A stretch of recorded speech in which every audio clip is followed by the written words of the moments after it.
Hello and welcome to the next episode of the podcast. This is the lovely Elio, who is in the Din Tonics at Harvard. Or was. Before I graduated. Yes. Round of applause. Old. Super excited for you. You're free. I am free. That's because like you're 20. I feel like you get to a certain point where it's like, damn, I'm still doing finals. Yeah. I'm old. Like, why am I turning in homework? I'm literally 22. Exactly. If you can legally drink, I just feel like midterms aren't the vibe, but that's just me. Mm-hmm. And you were a biology major? I was a biology major.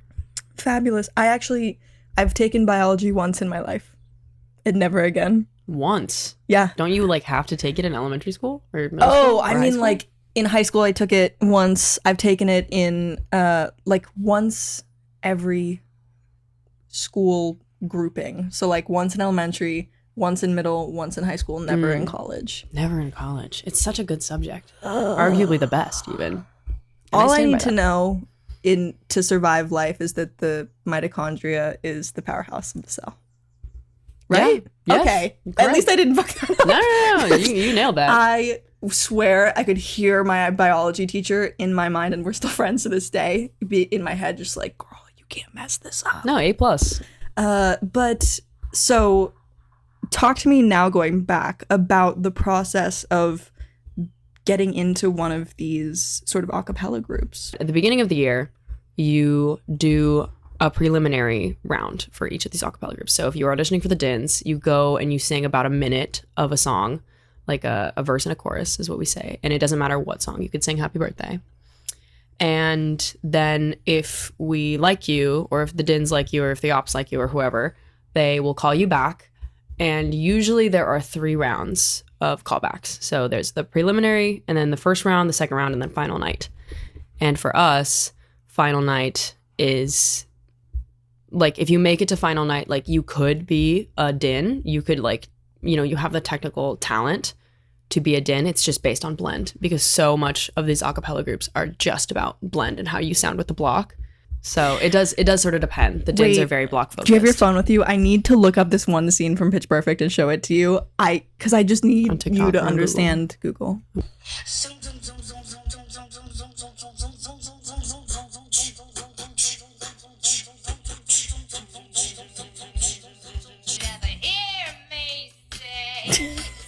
Wow. So this isn't what it's like? No. Like not at all. That makes me so sad. But maybe that's how it is with the opportunes. So it's just not. We need to call your girlfriend in. I dropped her off this morning. I'm not a YouTube person. Oh, I'm such a YouTube person. Really? Yeah. I don't. When did you start this journey? My YouTube journey? Yes. Oh, I was watching YouTube when I was like a child on my iPod Touch. What did you watch? I was very into DIY channels. Oh, I did love DIY. That was my thing. I loved like Minecraft YouTubers, like I Has Cupquake when I was little. Stampy. Who else? Lizzie. I don't remember anyone that I used to. If you gave me like a face, I'd be like, oh my god, yeah, I have, but I don't. I can't even remember authors that I love most of the times, which is sad. Okay, Sally Rooney I will always remember, because I'm a huge. Normal People is my favorite book of all time. Oh, nice. Which is like, have you ever read any of Sally Rooney's books? Can't read. What? Yeah, I can't read. Like in general, or yeah, just never read before. That's great. You're totally not gonna start any like. I can already see the comments. It's like, oh my god, Elio can't read. Is that why you sing? Yeah, it's still your way of communicating with the world. That's actually kind of endearing. I feel like there's going to be like a sweet movie about a plot like that at some point. About somebody who can't read. Inclusivity. Yeah. Some people, dyslexia. Wow. So Elio hates people that are dyslexic. What? Clips that moment. No, I'm kidding. I think you said that. I don't think I said that. Subtext. That's what I learned from Sinners. I love Sinners. It's such a good movie. I will say that Michael B. Jordan, I genuinely had to Google if he had a twin, because I just didn't. I was like, how can there be 2 of them? Michael A. Jordan and Michael B. Jordan. I grew up in a house that I truly believe is haunted. Oh, I don't believe in ghosts. I fear. Oh. So you wouldn't understand my pain. Sorry. But no, the guy died in the house before we bought it. Oh my God. No, that house is totally haunted. What the hell? It's like every time, but I like to call him Casper. Like he was very friendly when I was younger. Well, that's good. Like I'd see him in the mirrors behind me in the bathroom. That's as a like little kid. So scary. And I would just be like, oh, what's up? So I would shit my pants, respectfully. But like you can do graphic horror, so it'd make that make sense. Yeah. Well, I mean, no ghosts are haunting you, so you're like, that can't really happen. I think I'm too.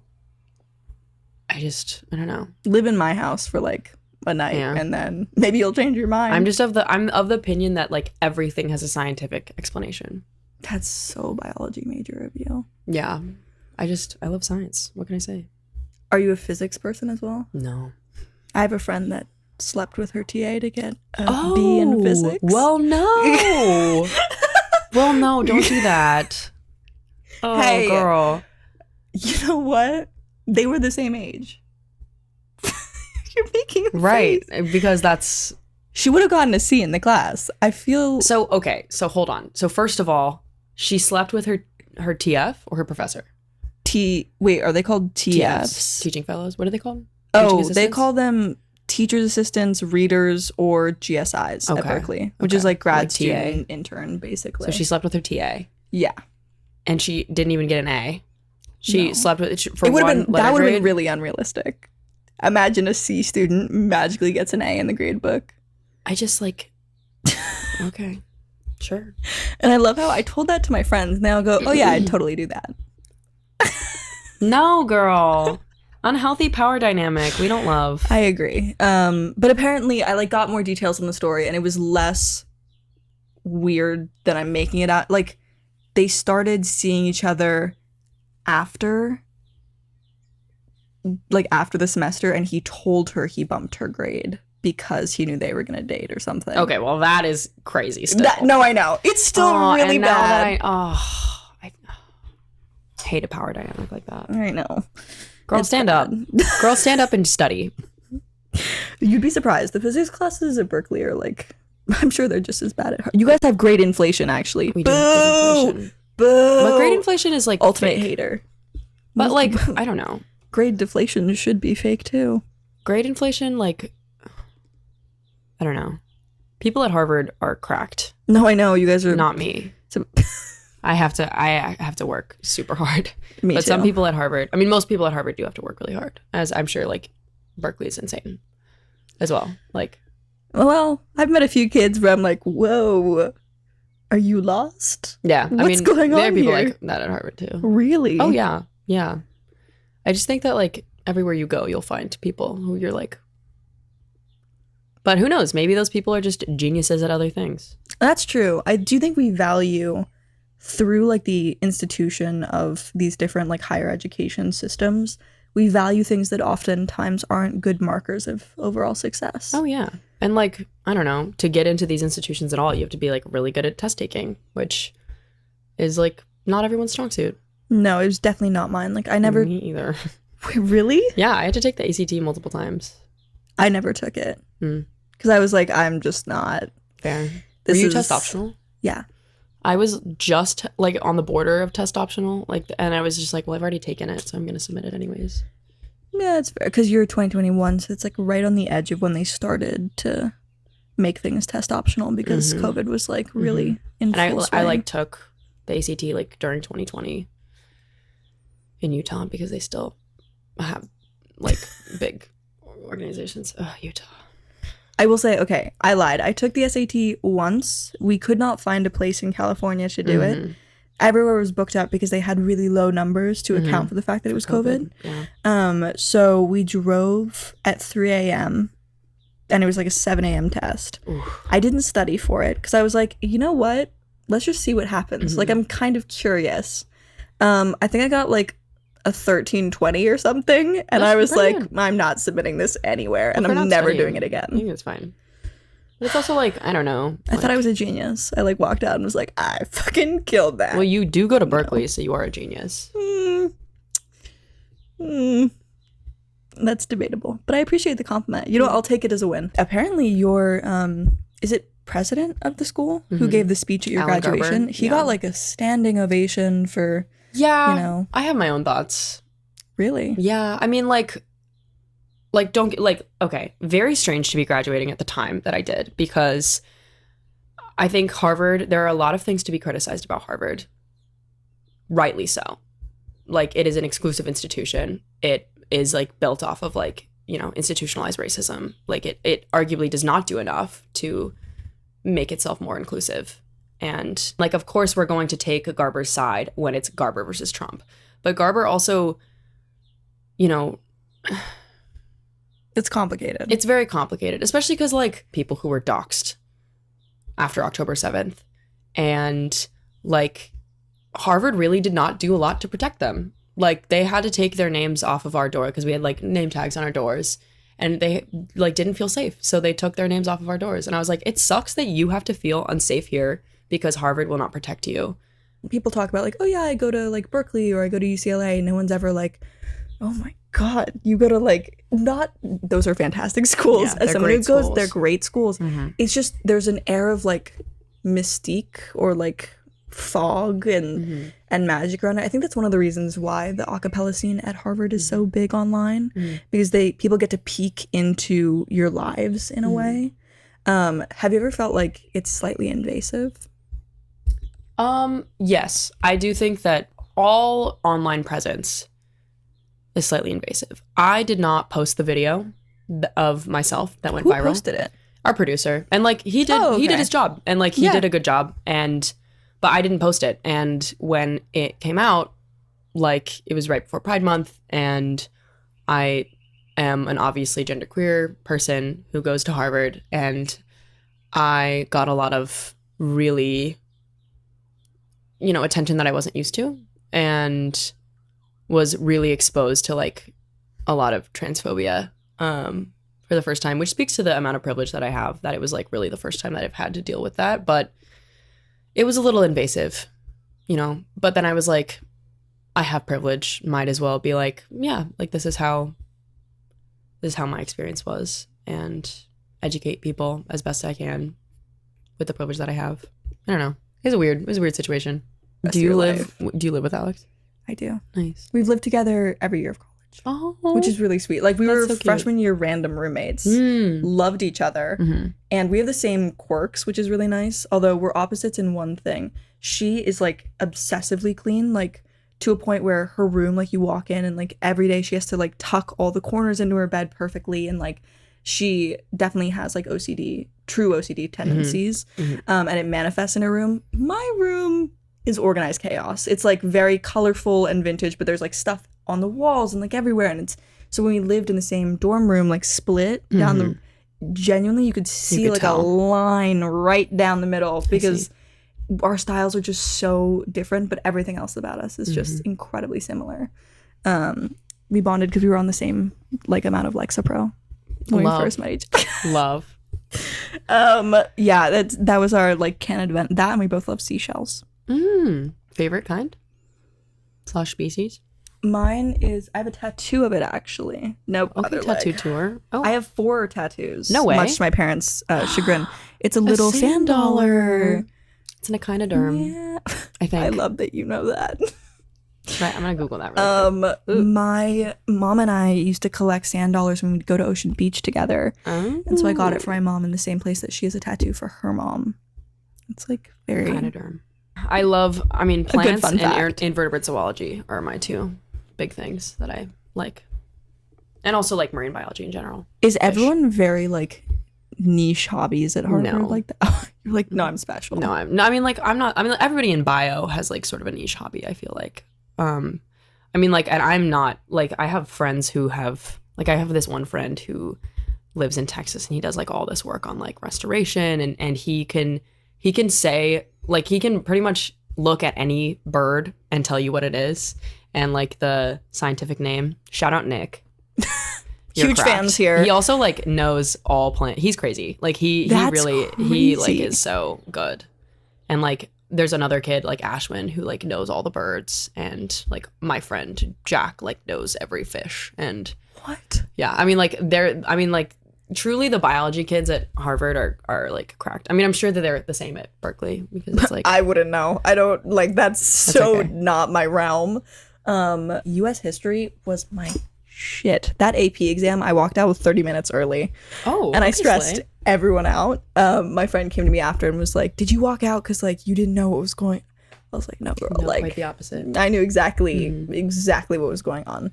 And truly, I will say, knowing that much about American history at this point really just depresses me. Yeah, I can because I'm watching it happen again, and it's like, oh, yeah. How you doing? Not doing, great. Queen?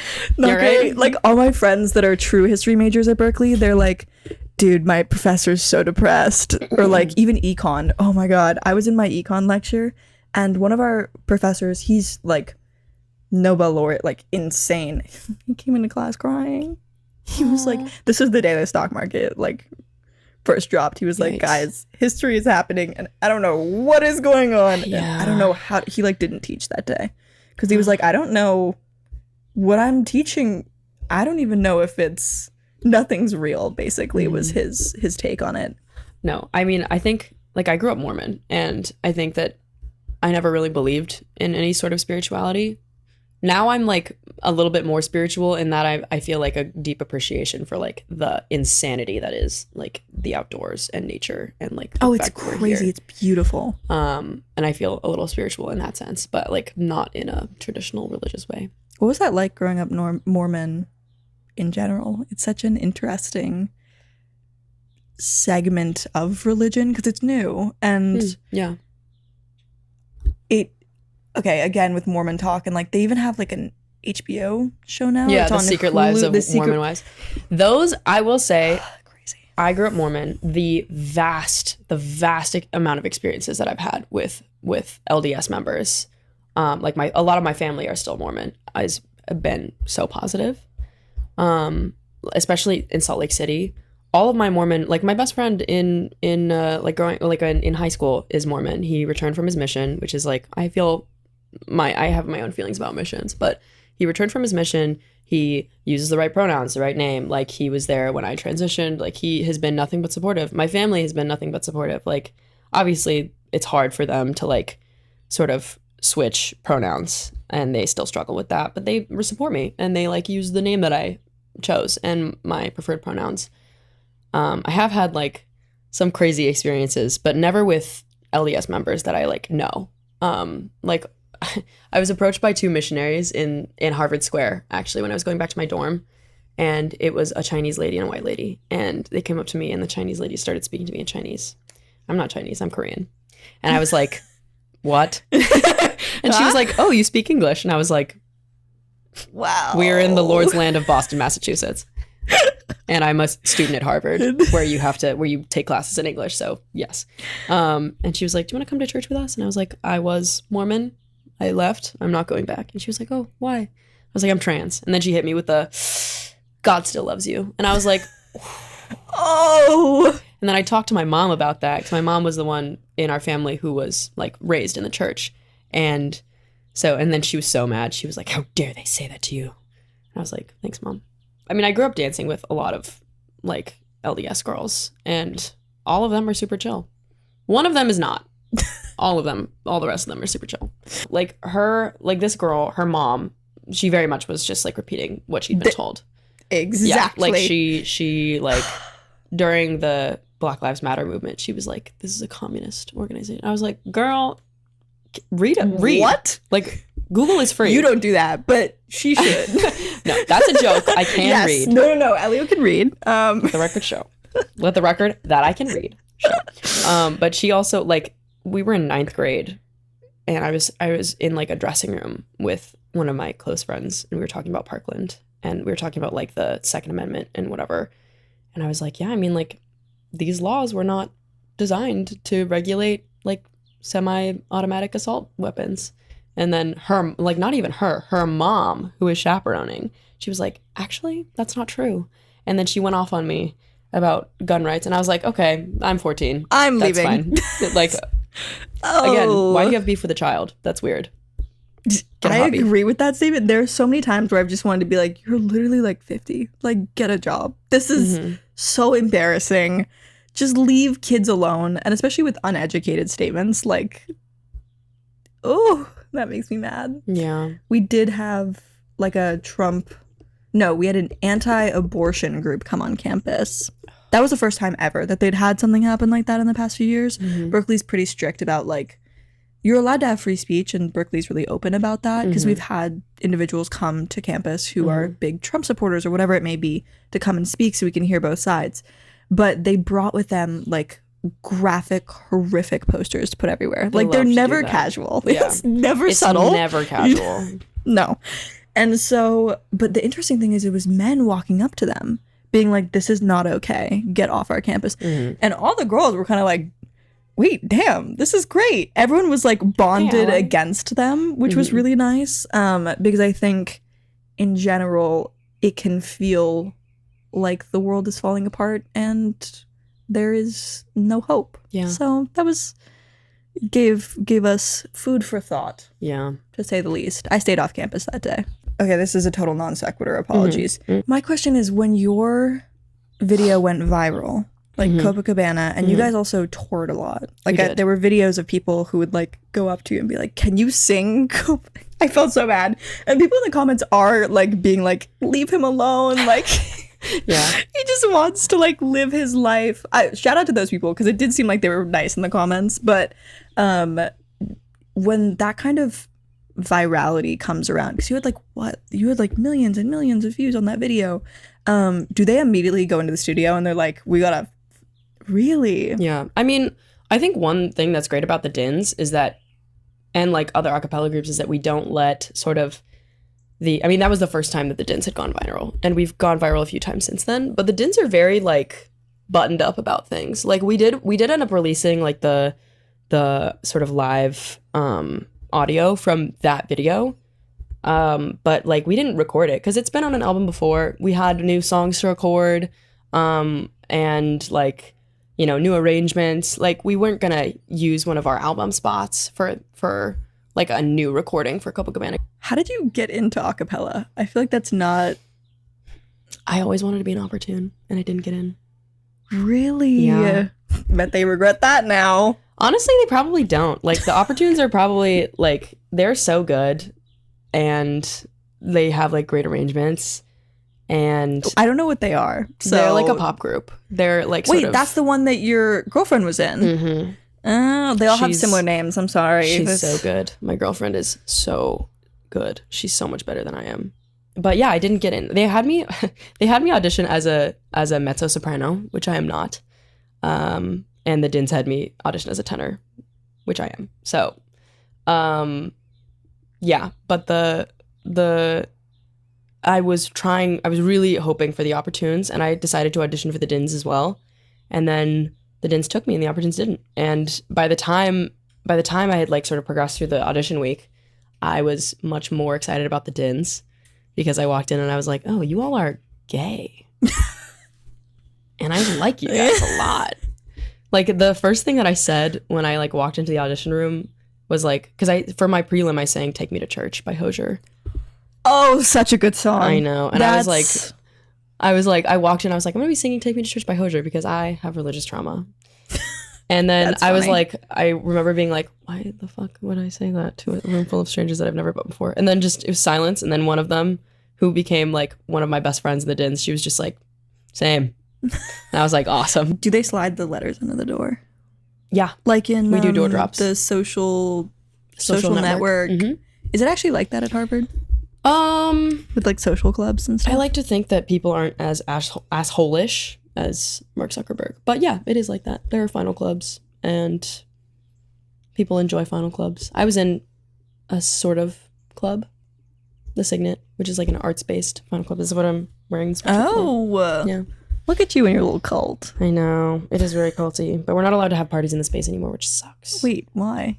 Because we had a story. Yeah, I mean, we had a poster that was like signed by T.S. Eliot, I think, and it got stolen during a party, so we're not allowed to have parties in the space. What? Which is like fair, but also fuck whoever did that. No, literally, I don't know, like let people have parties, let people have fun.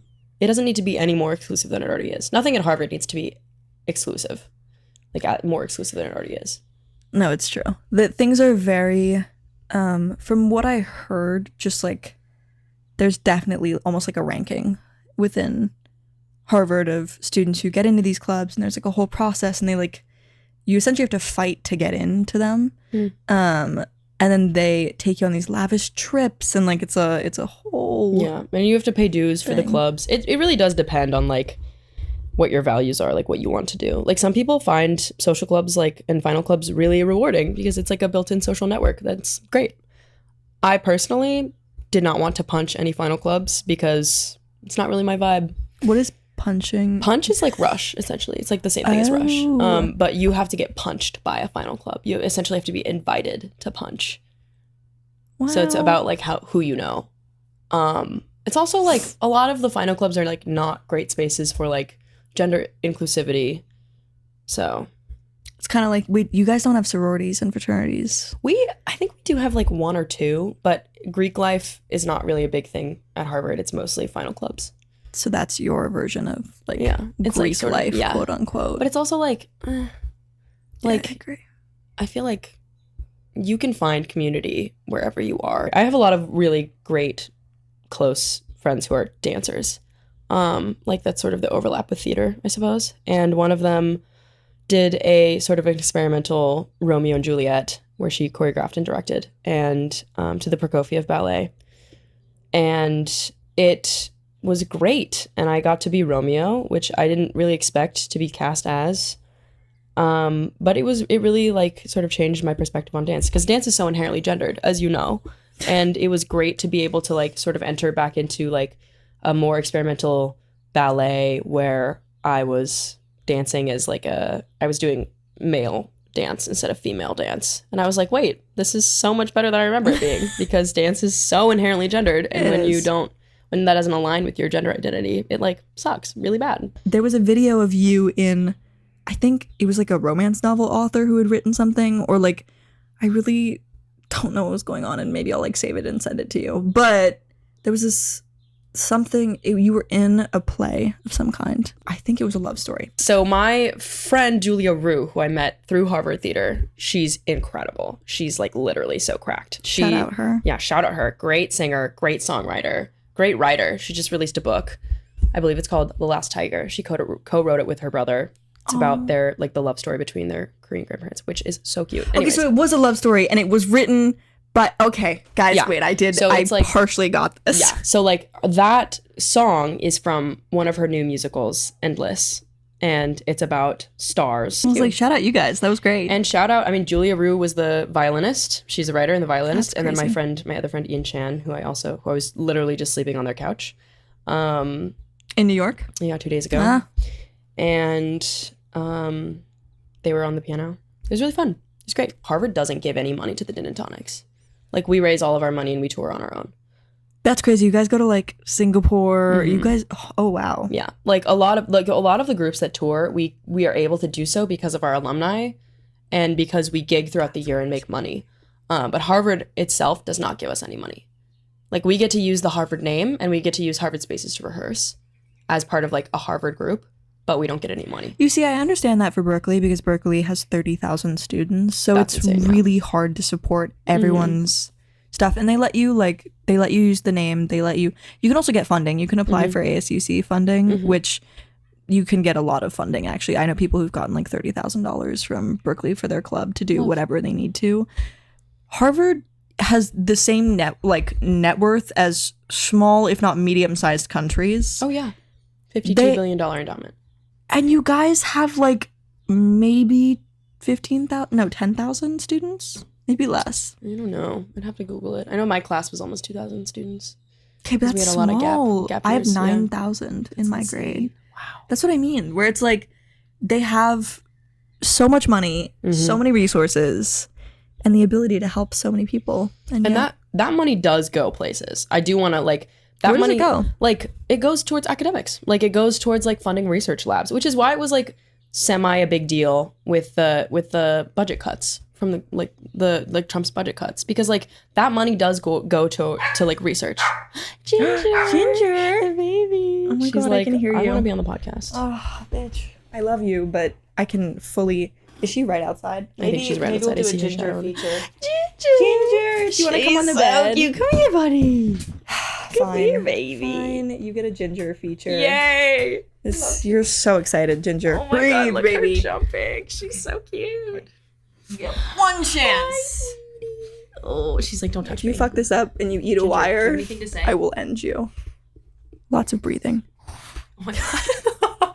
The snort. Looking forward, you've graduated. You're free. Okay. Ginger, Delicious. the licking is like really aggressive. What are the plans? What are you hoping to do? So I am hoping to do performance or entertainment of some kind. Ideally, acting. I love acting. It's so fun. It's great. Guys, cast him in a movie. Please. That's why I was in New York. It's because I did an audition. I was invited to audition for something, which is a secret. But oh, I'm so excited. I'm not expecting to get it, but it was really great to be invited. Oh, well, thank you. I'm giving you all the good energy. Thank you. I appreciate that. That's so exciting. Right, Ginger? Ginger is praying for you and licking herself. But that's her way of celebrating this win. Oh. So acting, no singing? No, I would do singing. I love performance. I love art in general. I'm working on an album. Wait, have you recorded any of it? No. Which is why I asked about Mike. I have some songs done and I have other songs that I haven't written yet. I'm just doing this podcast to make friends. That's what I've discovered. I'm just reaching out to people who I think are cool and being like, friends? ? Come on my podcast. We are friends. No, I love it. Yeah. This is good. Guys, I have his phone number, not leaking. Do not even ask. Not leaking is crazy. I know. I need to add your contact because you were like, here's my phone number. Text me when you're here.